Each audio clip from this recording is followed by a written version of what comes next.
Let's start first by defining what casualization is, and to some definitions, casualization is the practice of employing temporary staff for short periods rather than make them permanent staff. This phenomenon is aimed at saving cost, according to many. Recently, the organized private sector unions released alarming data indicating that over 70% of the nation's workforce is in the private sector is casualized. So let's look at the effects of casualization of employment and prohibition of casualization in Nigeria Establishment Bill 2021, which is before the Senate. So our guest, Akin Fatoke, is the Chief Executive Officer of Chronicler and Associates, a communications consultancy firm. He joins us via the telephone now. Thank you so much for your time, Mr. Akin Fatoke, for taking out your time for being with us on the program. Many thanks. Thank you very much, Frank, and greetings to iBrand. And frankly speaking, my greetings to the whole of Nigerians. Thank you so much. Friends of Nigeria who are listening to us. It's nice to be with you here. Thank you so much. Let's start this way. Why casualization in Nigeria? It seems that it's thriving more in Nigeria than in any part of the world, because if you look at it, despite the Labour Act of 1990s, that is the laws of the Federation Republic of Nigeria in 1990. So the act provides that not later than 3 months after the beginning of a worker's period of employment with an employer, the employer shall give to the worker a written statement specifying the terms and conditions of employment. So help us better understand these conditions stipulated in that act. Thank you again, Frank. Let's conceptualize so that we can all understand. Right. You made a very brilliant definition of what a casual worker or what casual workforce should be, and I'm very happy you went to the macro. You went from the micro, you went to the macro to now make that point that Nigeria perhaps amongst the Committee of Nations will be one of the largest. You give a number of 70%. I know that will still be conservative. That will be higher. You find situations where you have large populations, in non-OECD countries, that is less developed economies, where all indices of development that you can think of, including education, functional education, health care, democracy as the way it should be practiced is not prevalent. What you have in such situations will be to have a casual worker. You ask me, what is the cause? It is due to lack of opportunities in the organized sector. People start working as casual workers. Pure and simple. Law of demand and supply is that where you have so many people, largely, and I say that with a bit of a respectful emphasis, largely unskilled. But where you have them in large quantities versus opportunities that are available in organized private sector, of course, you have no other thing than But let me quickly come in. Sorry to jump in. To make a better sense of what you're discussing. I mean, when you talk about the unskilled labor, you have a lot of people who are well-read, trained as well. These are not on skilled laborers. Let me put it that way. They're well-read. They have all the capacities and all that you can think about. But do you classify those kind of employees under such condition? Do you subject them to such conditions? Let's put it that. Let's start from there. On a scale of 0 to 100%, I would say 99%. What does that tell you? Yes, skill is skill. Certification and education is just an aspect, it's something that takes you to the door. What will make you open the door enter and behave well within the door, produce, Right. and do things the way you are asked to do is skill. You call it soft skill. All right. Skill of integrity, capacity to look at problems, innovation, thinking beyond the box. There has to be skill. So you have a PhD who is not skilled, and that is the point. Yet you can have my mother from the village who never went to school, or even is so skilled to the extent that she sent all her children to school. So skill now therefore means value add, entrepreneurial. You are capable of doing things at the right time, on time, and to deliver value for a farm, for yourself, or for the nation. So now, your question is a very interesting one. It's interesting in the sense that people have this mindset that there are so many university graduates who are roaming the streets. Those are the ones that you mentioned in the those are outside the ones you mentioned in the 70s. So if you now put in the fact that our universities and tertiary institutions are turning out half-baked graduates who still have to go to finishing school in private sector, then you can be talking about some 80%, and as we speak, in 2021 to 2023, knowing fully well that we have gone backwards even in certification, in the kind of certification and the way and manner we have, structured ourselves. Therefore means that we are nearly 90%. Now, out of the remaining 10%, maybe about 5% find their way outside the shores of Nigeria, where they have gone to get some form of certification and some kind of education that is fit for purpose. Are you suggesting, therefore, that those who are being casualized or working on that condition is as a result of lack of skills? Or, let's talk about the casualization itself, that concept itself. It's against the label of 1990. How do we address this? Now, Frank, you have now raised the discourse to another level. We are not going to the macro. So, haven't given that baseline. It is also possible for you to have skill and yet be in casualization. There is a difference between casualization and hired workers. On around the act that you mentioned, what organized private sector or public sector, what is done is that you say, okay, these are your regular staff, that's what you call them. They have certificates and stuff like that, and then they have some more skills which you have to continue to upgrade anyway. Then you also have skilled people who also have certificates and who, for whatever reason of the demand and supply that I mentioned to you about, end up being hired workers.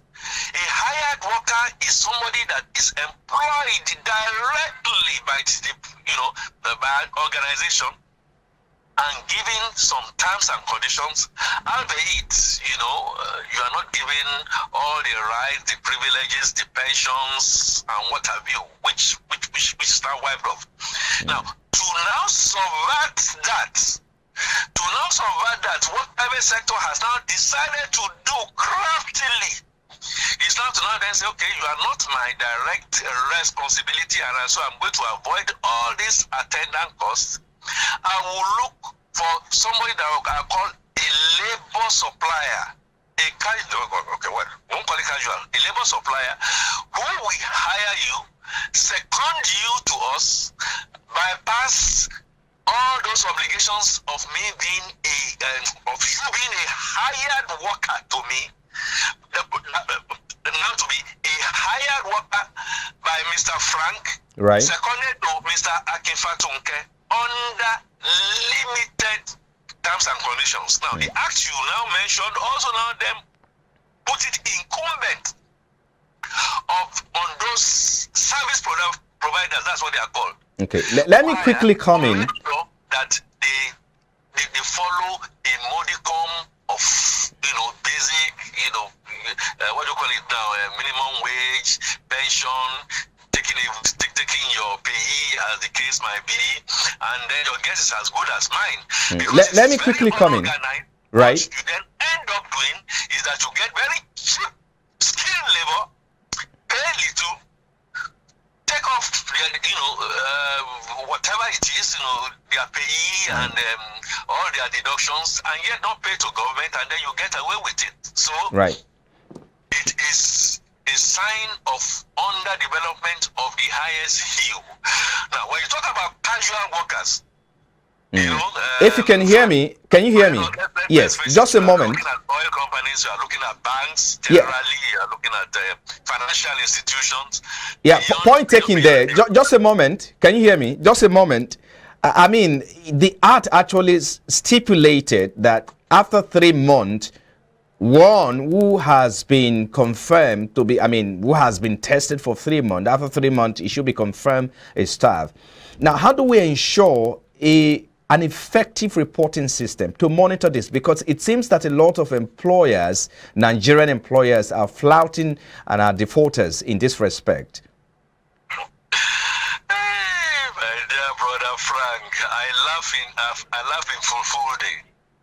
Now, you have made an assumption, and it's a very reasonable assumption, that I, as an employer of casual workers, like you have said, right, I am obligated under the law that after 3 months, I should convert them or drive them off.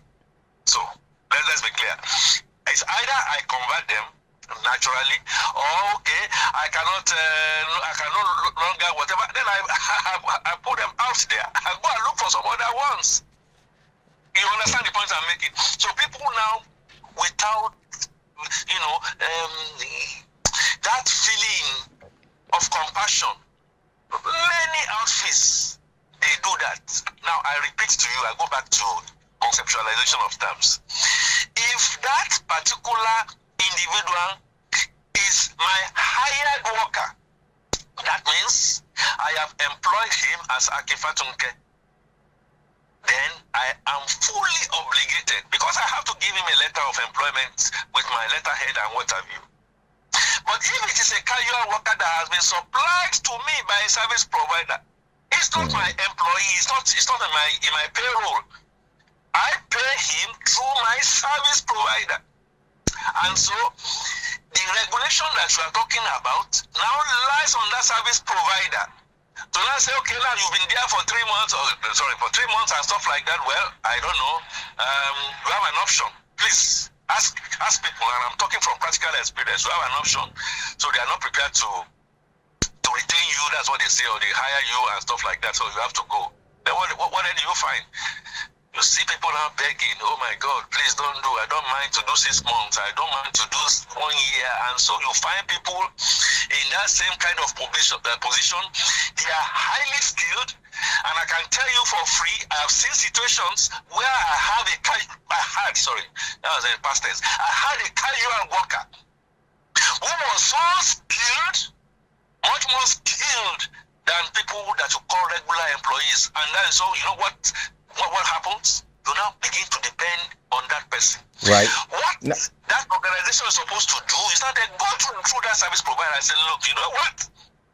I like to hire this person. I like to give him or her a chance to compete, and so that I can get him or her into my regular employment. And I can tell you for free, in an oil company, one of the best oil companies that this country has produced, I've seen a casual worker who was so skilled, was contacted through his service provider, right, sat for the normal competency test, came in, and eventually led a segment of the business in and outside Nigeria.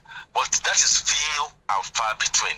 Majority are just out there, to just take on people, and I am not a profile. I don't want to profile anybody. If you put your ears to the ground, you look at certain individuals or certain nationals. I mean, if you are Chinese company, if you are Lebanese company, if you are Indian companies, it's all over the place. And of course, everybody wants to go and work there. Yes. And then you see the kind of conditions that these people work.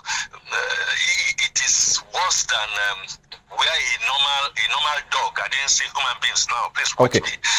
Let me quickly come in. And then will be treated well. Yes, you've actually talked about something we didn't even see in the picture. Of course, is a new thing you brought on the table, which is about the emergence of a go in between the employees and the employers, which is a new market perhaps. But how do we ensure, because the crux of the matter really is how to ensure social benefit and other securities for the Nigerian employee. That's what we're looking at, and of course looking at the impact this will have on the household and by extension the national economy. How do we harmonize this, and how do we integrate this go-between service provider into the system to ensure that everybody is carried along? Another very beautiful question, and I think I have an answer, which I am going to circumlocute. That is, I'll go right round to try and explain. Number one, you cannot give what you don't have. Number two, if you have not planned well and planned properly, you just continue to immerse yourself in failures. The first thing, therefore, is to look at the macro, the overall, and make Nigeria productive. Make it productive. Situations where we have very few companies that are doing very well, they've paid all their taxes. They are now going to be asked to pay certain other levies. They will not be asked to be paid, at the end of the day, the government, because of, what do you call it, what is the word for it now? Some optimal performance in policy and what have you, now put a lot of pressure on these companies. And so these companies will tell you, yes, this is my bottom line. I have got to take my profit. I have to put some things back in it.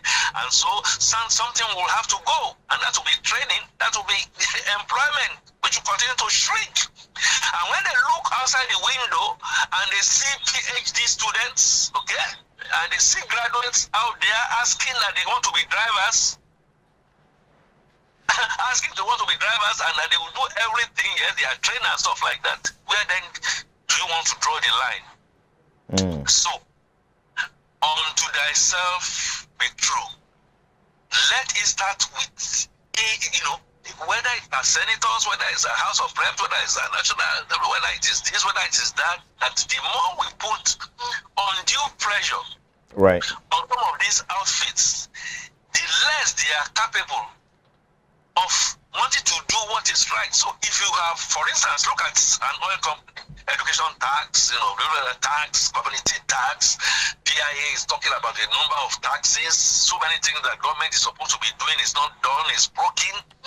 And then these guys have now to build hospitals, now have to build schools, now to do finishing schools, eat into their profit.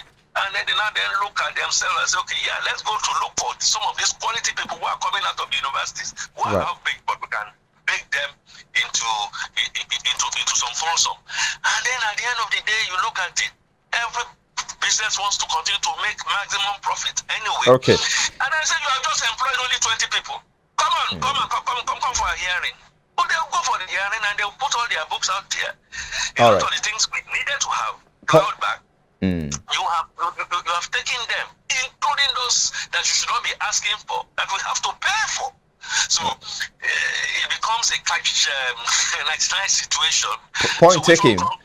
Chicken or egg. Now, having said all that, let's try to wrap your thought up now. The point remains that people must be seen to be doing the right things, that despite all said and done, if it's only 10, if it's only 15, that on a gradual basis, we see how you are getting some of these people skilled in a way and manner that they become casual now. They become regular. The Nigerian Labour Congress that is supposed to be looking at this, another subject entirely, again, asking the question. It's all right. Who is going to police the policeman? I think we'll have to stop here.